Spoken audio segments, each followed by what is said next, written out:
Hi friends, Mr. Kevin here with the Children's Museum of the Lowcountry in downtown Charleston, South Carolina. And I'm going to show you one of our brown bag STEM challenges. Now if you were doing this challenge at the museum, you would get a bag of supplies just like this, and it would be full of all the materials that you could use to do the challenge. But if you're doing this at your house, that's okay. You just have to grab your STEM kit if you have one put together, or you're going to have to look around your house to find some different supplies.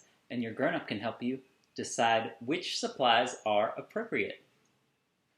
You can definitely use some old craft materials like pom-poms, markers, craft sticks, pipe cleaners would all be good for this challenge. Some recycled goods. I'm going to use a toilet paper tube in my challenge because I had a bunch of extra toilet paper tubes. And you might want to draw your creation first to get a good idea of how it's going to look.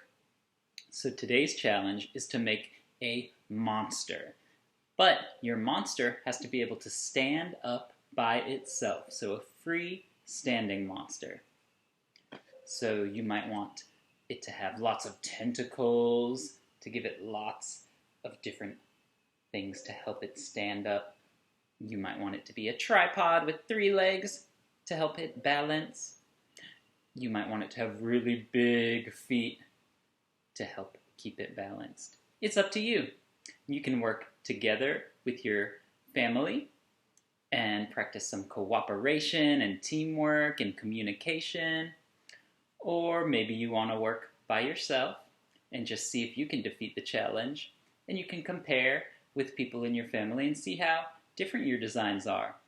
But either way, you're going to be using some 21st century skills like problem solving and imagination, and those things are going to help you get by in life.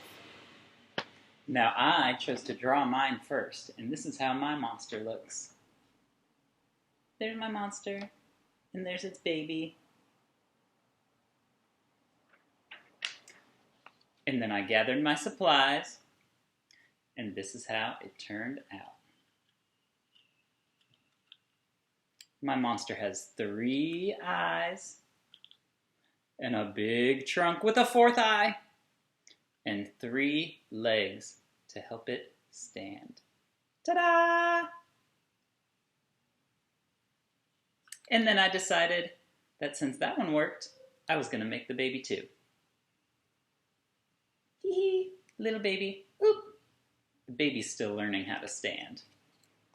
But that's okay, because I can go back to the drawing board and think, how can I make the baby one stand up better?